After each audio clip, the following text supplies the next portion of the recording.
मुंबईचा विकास. जर मुंबईसाठी येत असतील तर मुंबई सगळ्यांचं स्वागत करते. तर आमचे प्रधानमंत्री आहेत देशाचे. आता धारावीचा प्रश्न आहे.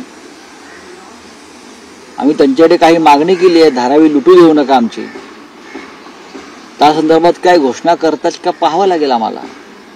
बाकी प्रधानमंत्री मणिपूरला केव्हा जात आहेत हा एक मोठा प्रश्न आहे. ते लवकरच जातील अशी आमची अपेक्षा. आता ते मोकळ्या आहेत. निवडणुका दिल्लीच्या झाल्या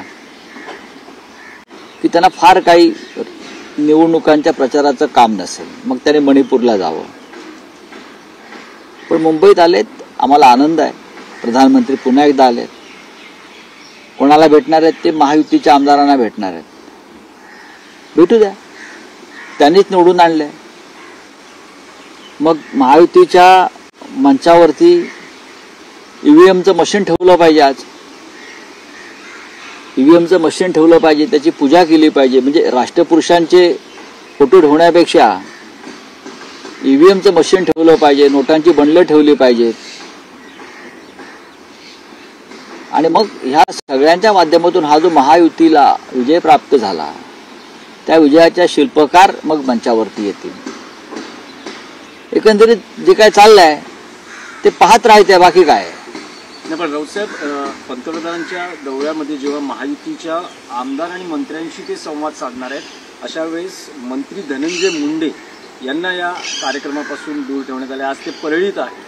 असं आहे की धनंजय मुंडे यांना कार्यक्रमापासून दूर ठेवण्यात आलंय नाही आलंय याच्याविषयी माझ्याकडे अधिकृत माहिती नाही. खरं म्हणजे अजित पवार, हसन मुश्रीफ असे अनेक मंत्री, बरं का, असे अनेक मंत्री आहेत ज्यांच्यावर स्वतः आमच्या प्रधानमंत्र्यांनी भ्रष्टाचाराचे आरोप केले होते जाहीर मंचावरून. प्रफुल्ल पटेल, मग त्यांना पण दूर ठेवणार आहेत का?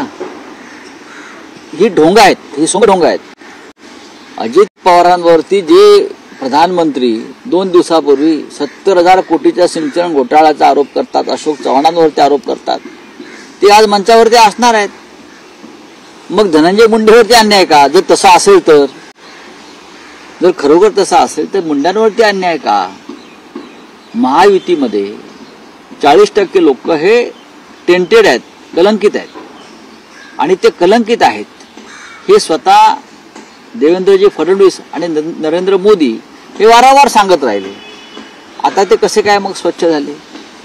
त्यामुळे धनंजय मुंड्यांना एक न्याय आणि इतर मंत्र्यांना दुसरा न्याय, हा काय प्रकार आहे?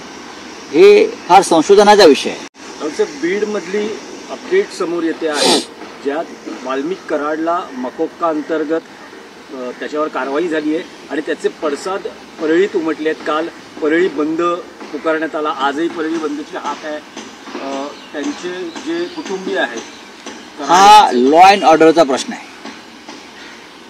वाल्मिक कराडला मकोका लावणं आणि त्यानंतर त्यांच्या समर्थकांनी रस्त्यावर उतरणं हा लॉ अँड ऑर्डरचा प्रश्न आहे, कायदा सुव्यवस्थेचा प्रश्न आहे.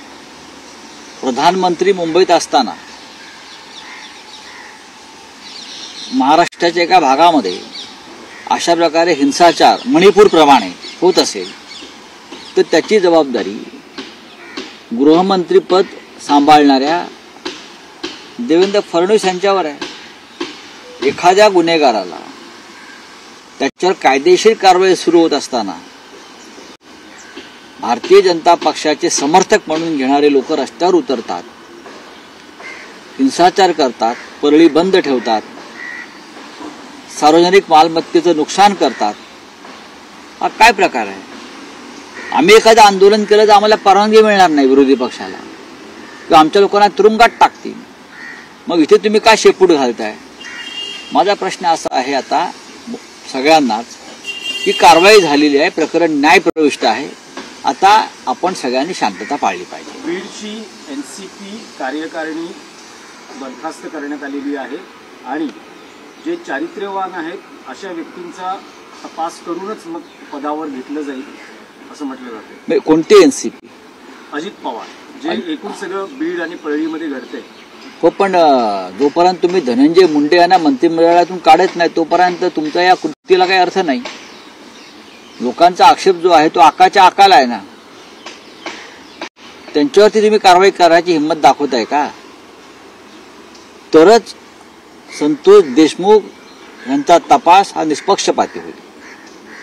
ज्यांच्यावरती शिंतोडे उडाले ती व्यक्ती आपल्या मंत्रिमंडळात आहे, एनसीपीच्या सरकारमध्ये आहे, त्यांच्या गटामध्ये आहे, सरकारमध्ये आहे, आणि तुम्ही चारित्र्यवान व्यक्तींच्या संदर्भात चर्चा करताय.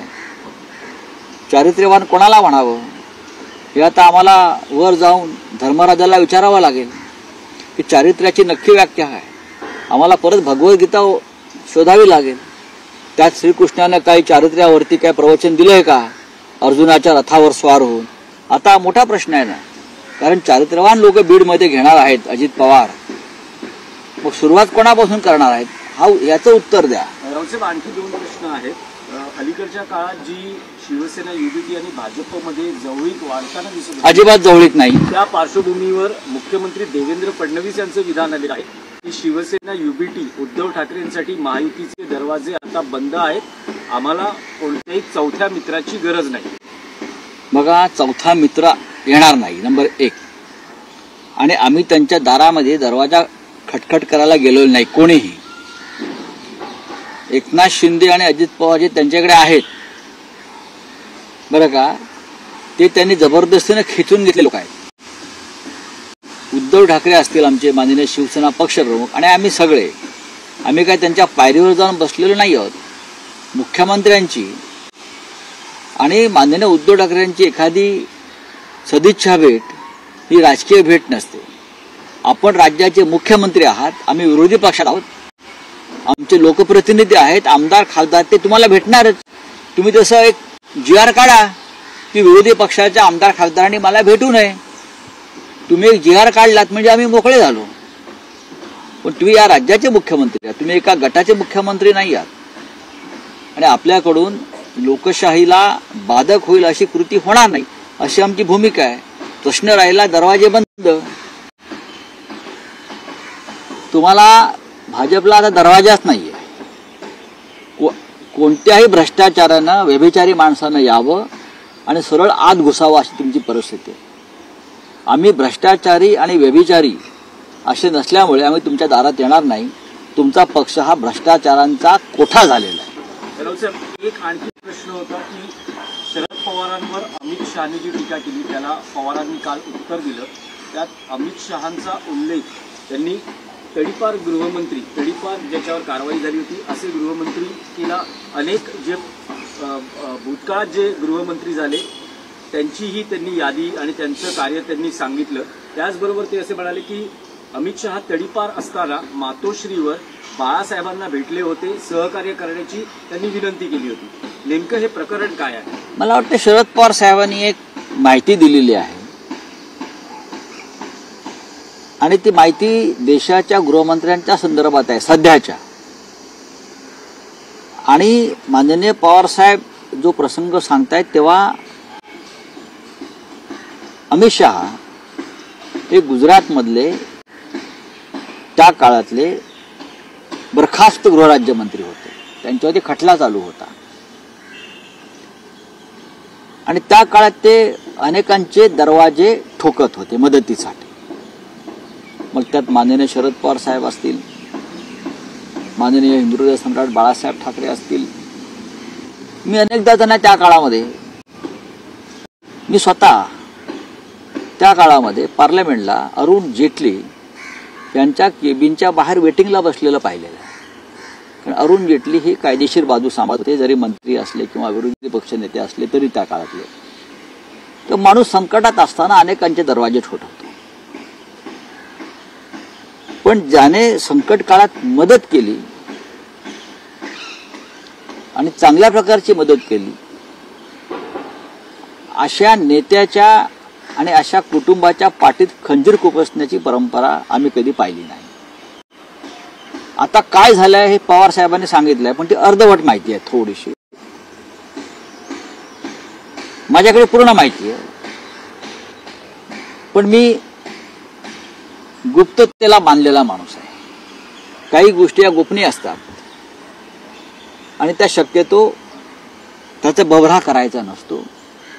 केलेली मदत जी असते, दान जे असते, ते या हाताचं त्या हाताला कळता कामा. ती आमची वृत्ती नाही, कारण हा हिंदुत्वाचा धर्म आहे आणि आम्ही हिंदुत्ववादी आहोत. नाही, पण राऊतसाहेब, मग असं म्हणता येईल की शिवसेनेनं जी मदत अमित शहांना केली ते ती विसरले आहेत असं तुमचं म्हणणं? बघा, शिवसेनेनं मदत माननीय बाळासाहेबांनी नरेंद्र मोदी नाही केलेली आहे.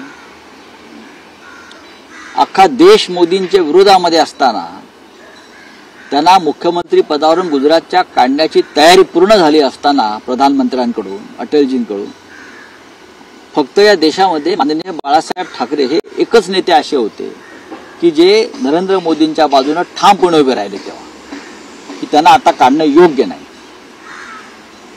असं अमित शहाच्या बाबतीत काहीतरी घडलं असू शकेल, त्याशिवाय पवार साहेब बोलणार नाहीत ना. बोलिए.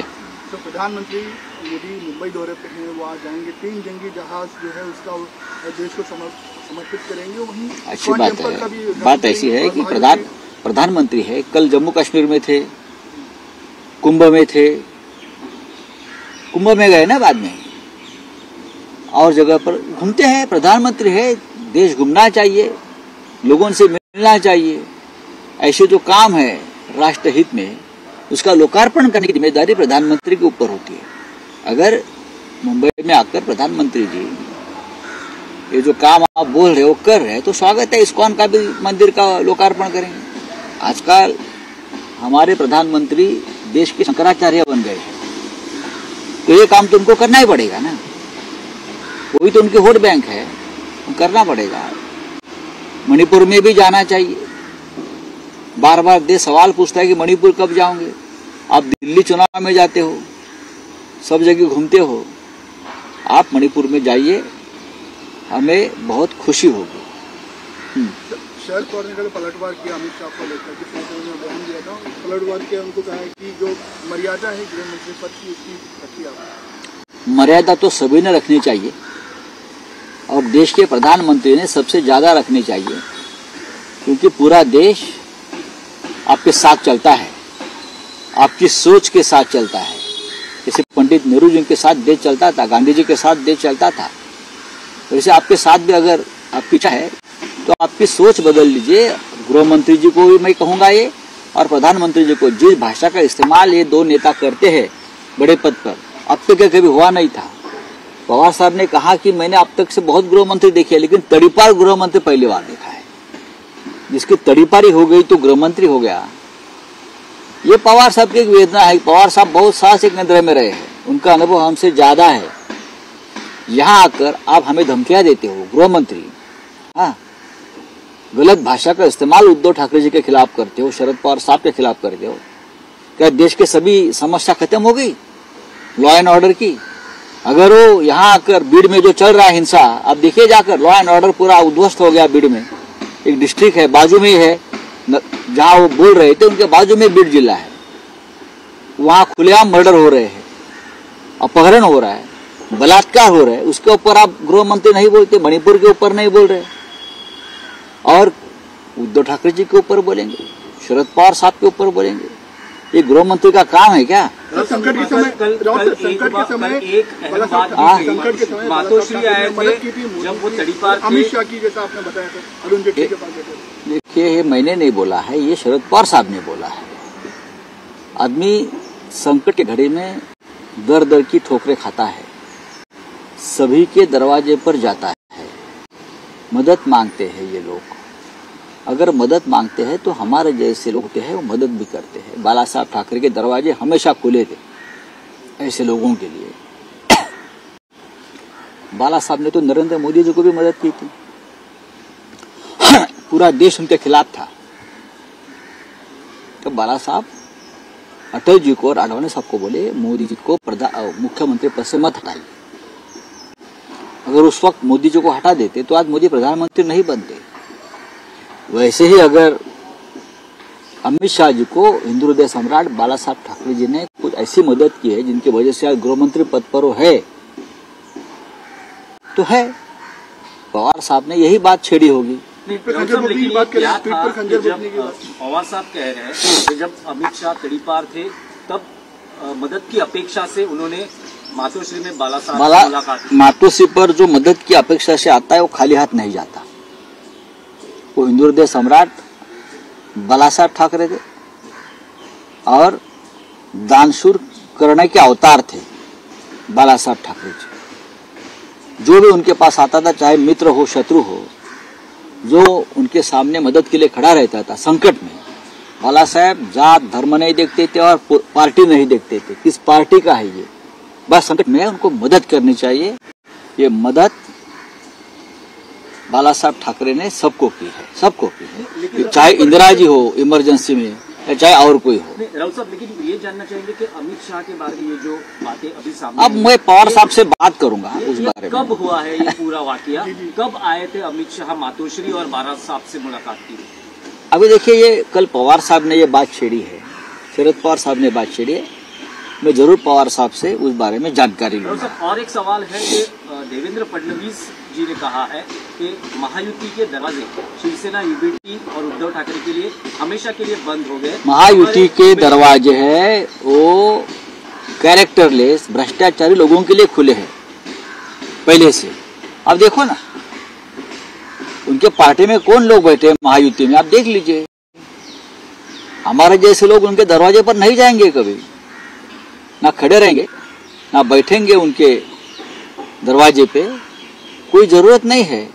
हमने हमारा एक रास्ता चुना है और हम खुश हैं। नहीं, लेकिन हाल ही के दिनों में उद्धव ठाकरे जी हो, आदित्य ठाकरे जी हो, उन्होंने फडणवीस से मुलाकातें की थी, तो ऐसे कहा जा रहा था कि शिवसेना बीजेपी की देवेंद्र फडणवीस जी ने एक जीआर निकालना चाहिए, फिर अध्यादेश सरकारी गवर्नमेंट रेजोल्यूशन कि मुझे अपोजिशन का कोई विधायक या सांसद नहीं मिलेगा, तो हम नहीं मिलेंगे। मुख्यमंत्री है राज्य के, हमारे लोग, कोई सांसद है, कोई विधायक है, जाकर मिलेंगे काम के लिए। जनता के काम होते हैं। पहले वाले सीएम को हम नहीं मिले थे क्योंकि वो अनकॉन्स्टिट्यूशनल घटना बाह्य मुख्यमंत्री थे। आप मुख्यमंत्री आप बने हैं तो हम आपके पास हमको आना पड़ेगा। आप बोलिए मत आइए, हम नहीं जाएंगे, दरवाजा बंद कर लीजिए आपका। चले, थैंक यू।